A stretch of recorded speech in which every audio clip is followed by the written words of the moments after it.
Are avoidants ever aware that they've hurt you? Are they ever aware of the pain, heartache, and anxiety that they've inflicted upon you? The answer is yes and no. If you're dealing with an avoidant, regardless of whether it's a dismissive or a fearful avoidant, you are dealing with a person that has a deep wound of shame, toxic shame. Shame is not a healthy emotion, it's a toxic emotion, and people often confuse it with guilt. And let me explain why this wound of shame matters when it comes to them actually recognizing how much they've hurt you. See, people confuse shame with guilt, but it's not the same thing. When someone says, you should feel ashamed of yourself, what they really mean is you should feel guilty for whatever it is that you did. Guilt is actually a healthy emotion. Guilt is your brain's way of saying, I did something wrong. It means you have a conscience. But guilt can actually have a potential resolution.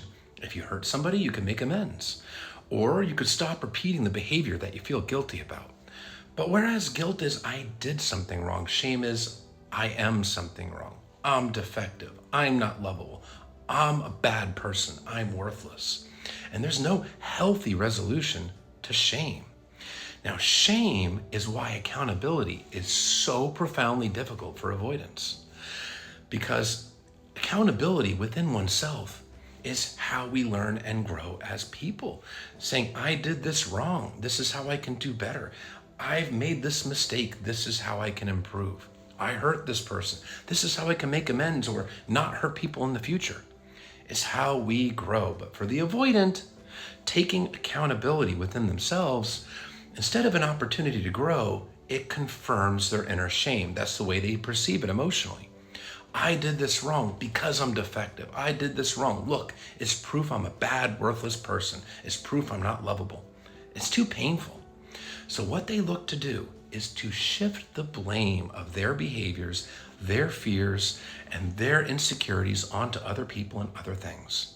So when they abruptly blindside and discard a partner, their brain will do mental gymnastics to find a way to make it their partner's fault or somebody else's fault.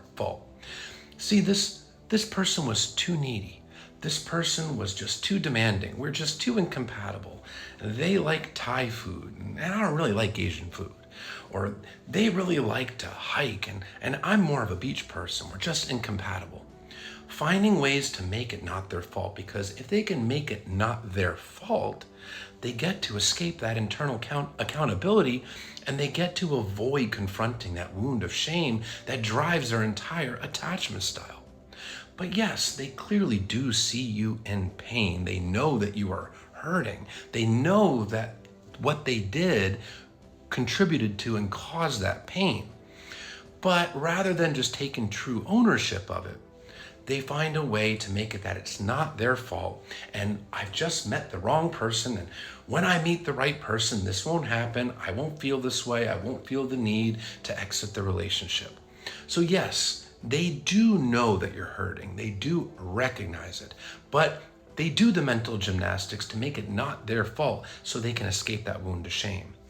And they'll often thrust themselves into a rebound relationship to get that distraction, to get that dopamine, to get that validation so they can further escape accountability. Because if they're distracted, they don't have to reflect on your pain. They don't have to empathize with the pain that they've caused you. And severe avoidance, especially dismissive and fearful avoidance that lean heavily dismissive, they really do struggle with empathy as well, because this is a person that has learned to focus on themselves and themselves only, their own perceived needs, wants, and feelings and fears. Back in childhood, they received consistent emotional neglect, and they learn that the only person that they can rely on for their needs is them.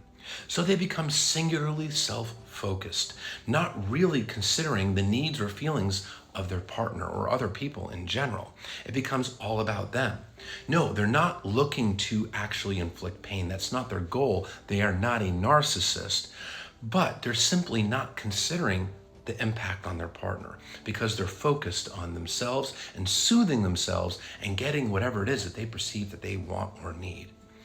Now, the exception to this generally is fearful avoidance that lean anxious. Fearful avoidants that lean anxious don't struggle with accountability nearly as much as fearful avoidants that lean dismissive. Fearful avoidants that lean anxious can do self-sabotaging behaviors in a relationship, but they do have a much easier time accessing empathy and taking accountability than a fearful avoidant that leans dismissive or a pure dismissive avoidant. But the answer, in short, is yes, at some level they are consciously aware of the pain that you are in. But due to their attachment wounds, due to their insecurities, due to that shame, they struggle to access empathy and to really take accountability for that pain that they caused on you, instead dismissing your emotions and deflecting the blame of their behaviors onto other people and other things to avoid that shame. So that is why they're going to seem often very cold after they've shattered your heart, because they're not going there. It's too painful. It's too shame-filled for them. So they have to find a way to avoid that inner shame. That's what the avoidant attachment style is all about. It's about avoiding facing their inner shame and having their inner shame exposed to others.